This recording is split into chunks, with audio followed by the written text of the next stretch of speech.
రేపటి ప్రోమో మాత్రం చాలా చూడంగానే హైలైట్ అనిపిస్తది. 'బిగ్ బాస్' అయితే స్టార్టింగే మీకందరికి ఒక గుడ్ న్యూస్. అండ్ మీకందరికీ అయితే ఈ వారం కెప్టెన్సీ కంటెండర్ టాస్క్ మాత్రం ప్రతి ఒక్కరికి ఛాన్స్ అయితే వస్తదంట. 'బిగ్ బాస్' ఆ గుడ్ న్యూస్ చెప్పగానే అందరూ ఒక్కటేసారి అవాక్కయ్యిర్రు. అండ్ మనం ఈసారి ఏం చూడబోతున్నామంటే ఇద్దరు కలిపి ప్రతి ఒక్కరికి టాస్క్‌లు అయితే పెడతారు. అండ్ ఫస్ట్ రౌండ్ వచ్చేసి కళ్యాణ్, ఇమాన్యుయల్ మళ్ళా ఒక టీమ్‌గా అయితే కలిసి ఉన్నారు. ఆల్రెడీ వీళ్ళిద్దరు టీమ్‌గా ఉంటే ఏం చేయగలరో మనం ఆల్రెడీ ఒక ఫస్ట్ ఇంతకుముందుకైతే చూసాము. ఆ వీక్ మొత్తం డామినెన్స్ వీళ్ళ టీమ్‌దైతే కళ్యాణ్, ఇమాన్యుయల్‌ది. మళ్ళా అవతల పక్కేమో రమ్య ఇంకా డీమన్ పవన్ అయితే ఉండే. వాళ్ళ ముందల 30 గోడి సోడాలు ఉంటాయంట.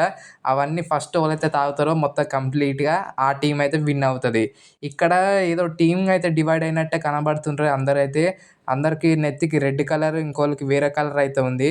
సో, సుమన్ అన్న, దివ్యనిఖిత, ఇమాన్యుయల్, కళ్యాణ్, ఇంకా ఇమాన్యుయల్ ఒక టీము. డీమన్ పవన్, రితు ఇంకా కొత్తోళ్ళు అందరూ ఒక టీమ్ లెక్క ఉన్నట్టయితే కనబడుతుంది ఇక్కడైతే. గ్యాంగ్‌స్టర్స్ టాస్క్ అంట. టాస్క్ పేరొచ్చేసి.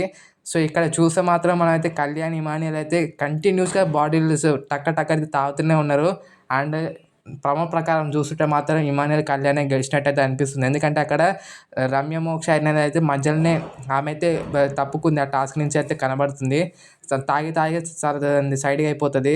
డీమన్ పవన్ ఒక్కడే అంతలా తాగలేడు. డీమన్ పవన్ ఆడతాడని మనకు తెలుసు. సో, ఇక్కడ మనమైతే చూస్తుంటే డీమన్ పవన్, రమ్యకి బ్లూ కలర్ పట్టీ ఉంది వాళ్ళ చేతిలోకి. అంటే blue colour, red colour separate teams అనుకుంటా వీళ్ళందరూ. సో, చూస్తుంటే చాలా క్లియర్‌గా అయితే ఉంది. ఇమాన్యుయల్, కళ్యాణే గెలిచేటట్టు అయితే ఉన్నారు. ఇంకా చాలా కష్టపడేటట్టు కూడా కనబడుతుంది. చాలా హార్డ్ టాస్కే ఇదైతే. 30 తాగాలంటే కష్టం. మనమైతే 2, 3 లీటర్ల నీళ్ళు తాగనీకే రోజు మొత్తం చాలామంది తాగం. ఒకటేసారి 30 అంటే కష్టమే ఇద్దరికైతే.